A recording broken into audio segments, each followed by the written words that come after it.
నటరత్న నందమూరి తారక రామారావు, దర్శకరత్న దాసరి నారాయణరావు కలయికలో వెలువడిన 3వ చిత్రం సర్దార్ పాపారాయుడు. ఈ సినిమా 1980 అక్టోబర్ 30న విడుదలైంది. సంచలన విజయం సాధించింది. దాసరి నారాయణరావు, ఎన్టీఆర్ కాంబినేషన్లో రూపొందిన తొలి 2 చిత్రాలు 'మనుషులంతా ఒక్కటే', 'సర్కస్ రాముడు' ఆర్థిక విజయం సాధించాయి. ఎన్టీఆర్తో ప్రతిష్ఠాత్మక విజయం సాధించి తీరాలనే సంకల్పంతో దాసరి ఎంతో శ్రమించి సర్దార్ పాపారాయుడు కథను రూపొందించారు. క్రాంతికుమార్ నిర్మాత.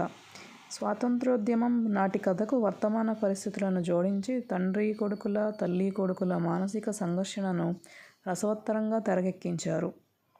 తండ్రి తనయుల పాత్రల్లో ఎన్టీఆర్ ఒదిగిపోయారు. ముఖ్యంగా సర్దార్ పాపారాయుడు పాత్రను తనదైన శైలిలో అనితర సాధ్యంగా రక్తికట్టించారు. నటరత్న నట జీవితంలో మరో ఆణిముత్యంలా ఈ చిత్రం నిలిచిపోయింది. శ్రీ అన్నపూర్ణ ఇంటర్నేషనల్ సంస్థ ప్రతిష్ఠాత్మకంగా నిర్మించిన సర్దార్ పాపారాయుడు 22 కేంద్రాల్లో 100 రోజులు ఆడింది. 1981 ఫిబ్రవరి 15 సాయంత్రం మద్రాసు మ్యూజిక్ అకాడమీ హాలులో శతదినోత్సవ సంబరాలు వైభవంగా జరిగాయి. హిందీ నటి హేమమాలిని ముఖ్య అతిథిగా హాజరయ్యారు.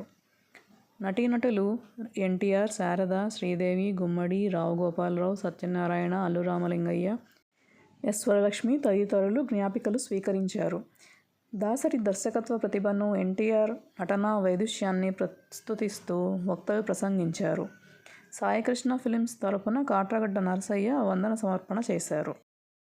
ఈ సినిమా 5 కేంద్రాల్లో 25 వారాలు ఆడింది. హైదరాబాద్లో 300 రోజుల వేడుక జరుపుకున్నది.